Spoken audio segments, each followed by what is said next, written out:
Hello दोस्तों, आज की कहानी नाटक। मम्मी, तुम्हारी बहू को तो ठंडा खाना खाना पसंद नहीं है। ननद ने हंसते हुए माँ से कहा। माँ ने बड़े प्यार से कहा, ठंडा खाना किसी को पसंद नहीं होता बेटा, लेकिन क्या करें, खाना पड़ता है। ससुराल में सबको खिलाने के बाद ही खाना खाते हैं। मैंने भी ऐसा ही किया है और तुम जिस घर में जाओगी तुम्हें भी करना है। एक औरत को गृह लक्ष्मी और अन्नपूर्णा का दर्जा ऐसे ही नहीं दिया जाता। बेटा रेनू, तुम बुरा मत मानना, हम दोनों बाद में एक साथ खा लेंगे, इन सबको खिलाने के बाद।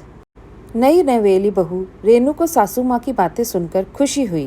रेनू ने मुस्कुराते हुए कहा, ठीक है मम्मी। तभी रेनू के ससुर सुरेश जी बोले, क्यों, बहू हमारे साथ क्यों नहीं खाना खा सकती? नहीं सुषमा, हम सब साथ में खाएंगे। चलो तुम दोनों भी अपनी थाली लगाओ। सुषमा जी का मन तो नहीं था, लेकिन पति की बात को टाल नहीं पाई और सभी ने साथ में खाना खाया। रेनू की नई नई शादी हुई है। उसका पति राज मल्टीनेशनल कंपनी में मैनेजर है। शादी करके वो छोटे शहर से सीधा मेट्रो सिटी में आ गई है।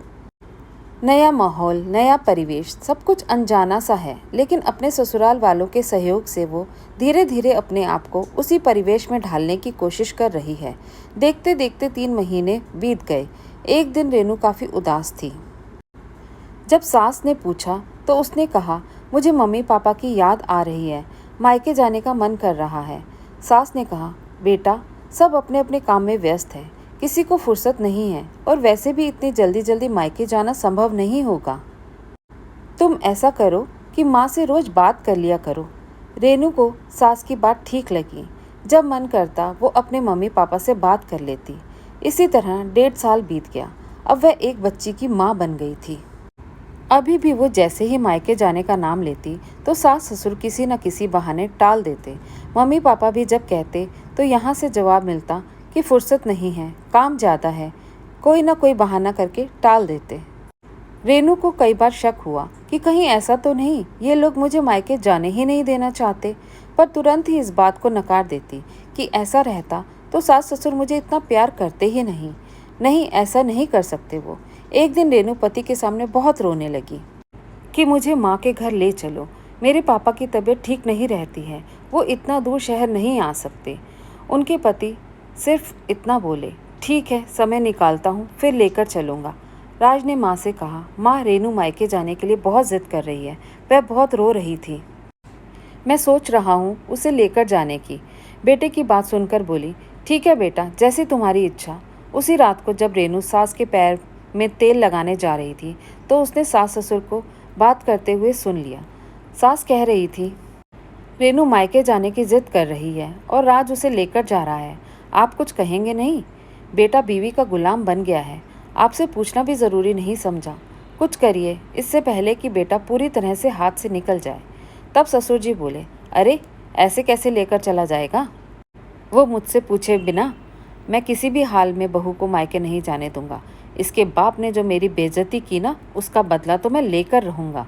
दोनों बाप बेटी का मिलना बंद कर दूंगा।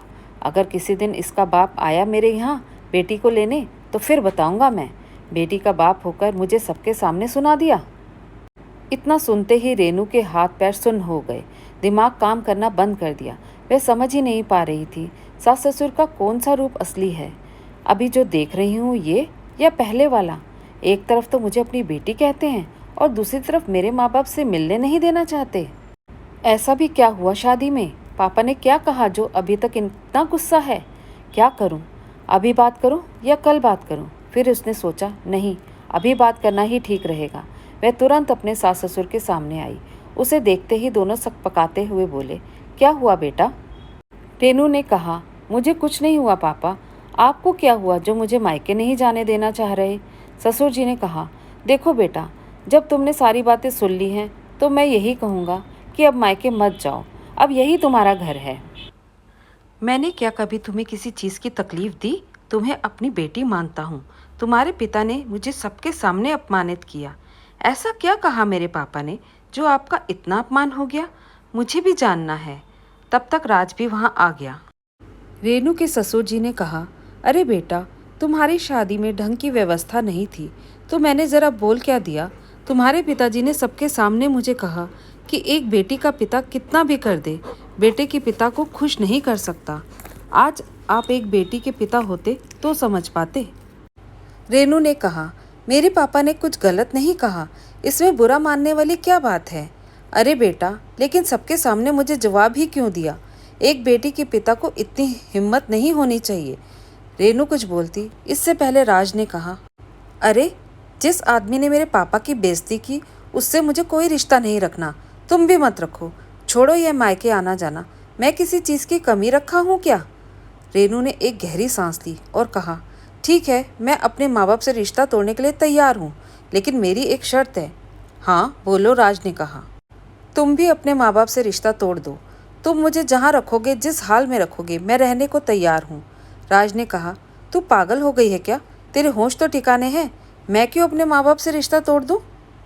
रेनू ने कहा, अगर तुम अपने माँ बाप से रिश्ता नहीं तोड़ सकते तो मैं क्यों तोड़ दूँ।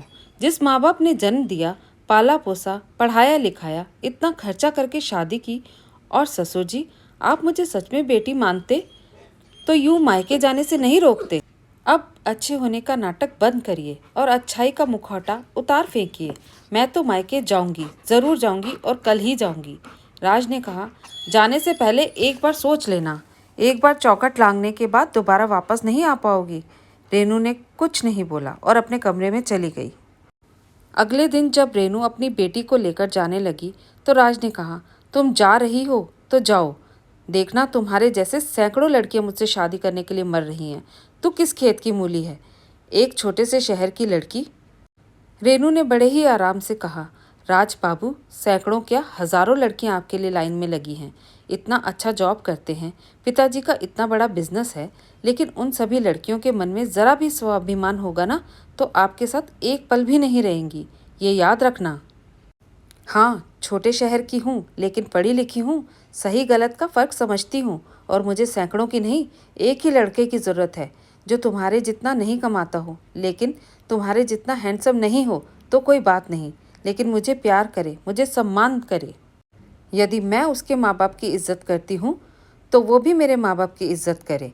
इतना बोलकर वह जाने लगी। गेट से बाहर निकलते समय वो एक बार फिर मुड़ी और राज से कहा, राज, तुम अपने माँ बाप से प्यार करते हो, उन पर विश्वास करते हो, अच्छी बात है, लेकिन सही गलत में फ़र्क करना सीखो, तभी जीवन में खुश रह पाओगे और किसी को खुश रख पाओगे।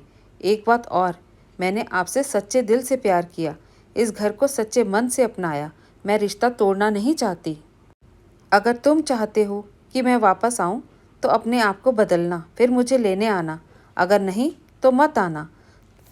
तुम्हारे अग्रिम जीवन की बहुत शुभकामनाएं। और ससुर जी, आप अपने बेटे के जीवन में अंधेरा मत करिए। कहीं आपका ये घमंड आपकी ज़िंदगी के साथ आपके बेटे की भी ज़िंदगी न तबाह कर दे। इतना बोलकर वह बाहर निकलने लगी। तभी राज ने उसका हाथ पकड़ लिया और माफ़ी मांगने लगा। उन्हें देखकर सास ससुर को भी अपनी गलती का एहसास हो गया और रेनू से माफ़ी मांगी और अपने बेटे से कहने लगे, बेटा, तुम बहू को लेकर मायके जाओ, मेरी बहू अकेली मायके नहीं जाएगी। यह सब देखकर रेनू की आंखों में खुशी के आंसू बह चले। धन्यवाद दोस्तों। कैसी लगी आपको आज की ये कहानी? अगर पसंद आई तो लाइक और शेयर ज़रूर कीजिए। कमेंट सेक्शन में ज़रूर बताइए कि कैसी लगी आपको आज की ये कहानी।